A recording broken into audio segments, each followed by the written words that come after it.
নমস্কার বন্ধুরা, গ্রিনফ্লাই gardens YouTube চ্যানেলে আপনাকে স্বাগত জানাই।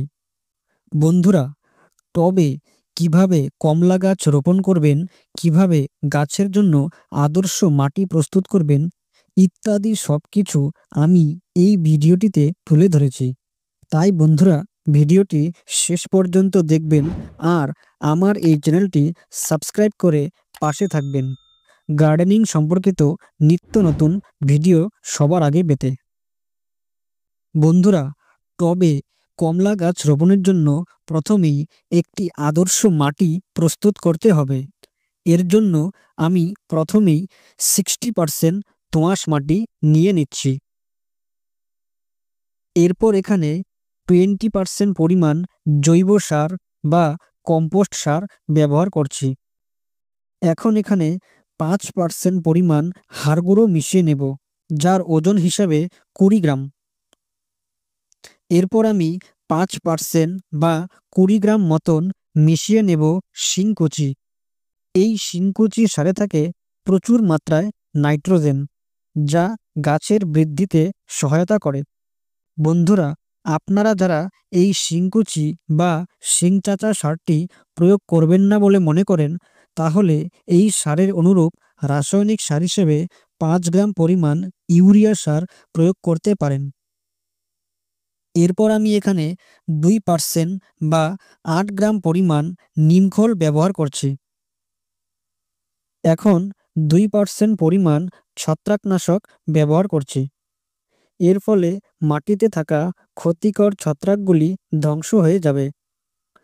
ছত্রাকনাশক হিসাবে আমি ইউপিএল এর সাফ ফাঙ্গিসাইড প্রয়োগ করছি। এখন আমি এখানে নিয়ে নিচ্ছি গাছের মাইক্রোনিউট্রিশনের অভাবকে দূর করতে 8 গ্রাম পরিমাণ জিঙ্ক ফার্টিলাইজার। অবশেষে বন্ধুরা, প্রায় 20 গ্রাম মতন সর্ষের খোল নিয়ে নিচ্ছি। এখন বন্ধুরা, এই সমস্ত সারগুলিকে প্রয়োগের পর এটিকে এখন ভালোভাবে মিশিয়ে নিচ্ছি। আমি এখন গাছ রোপণ করব। এর জন্য প্রথমে টবের নিচে কিছুটা শুকনো খড়কে দিয়ে দিচ্ছি। এর ফলে টবের নিচে খড়গুলো পচে জৈব সারে পরিণত হবে। খড়গুলোকে ভালো করে চেপে চেপে বসিয়ে দেওয়ার পর এখন কিছুটা বালি নিয়ে নিচ্ছি। এর ফলে টবের জল নিকাশি ব্যবস্থা ভালো হবে। এরপর মাটিটা দিয়ে টবটি ভরাট করে দিচ্ছি। বন্ধুরা, কমলা বা সাইট্রাস জাতীয় গাছ রোপণের আদর্শ সময় শীতকালের শুরুতে, অর্থাৎ সেপ্টেম্বর থেকে ডিসেম্বর মাস পর্যন্ত। এই সময় গাছ রোপণ করলে গাছটি খুবই তাড়াতাড়ি বৃদ্ধি হয়।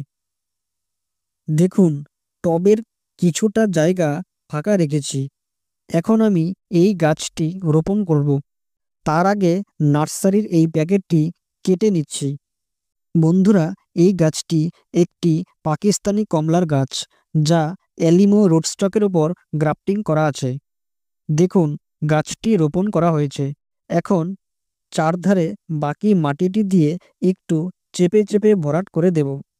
টবের ওপরে 2 থেকে 3 ইঞ্চি মতন ফাঁকা রাখতে হবে, কারণ পরবর্তীতে সার প্রয়োগ করার সুবিধার জন্য। এখন এখানে জল প্রয়োগ করে দিচ্ছি। গাছ রোপণের পর টবে অধিক পরিমাণে জল প্রয়োগ করতে হবে, কারণ টবের মধ্যে থাকা এয়ার গ্যাপগুলোকে বুঝিয়ে ফেলতে হবে। এই এয়ার গ্যাপগুলোতে ফাঙ্গাস লেগে যায়, যা শেকড়কে পচাতে পারে। বন্ধুরা, এইভাবে আপনারাও টবে যে কোনো রকম সাইট্রাস জাতীয় গাছ, অর্থাৎ কমলা, মাল্টা ইত্যাদি রোপণ করবেন। দেখবেন 4 থেকে 5 মাসেই অধিক পরিমাণে ফুল চলে আসবে।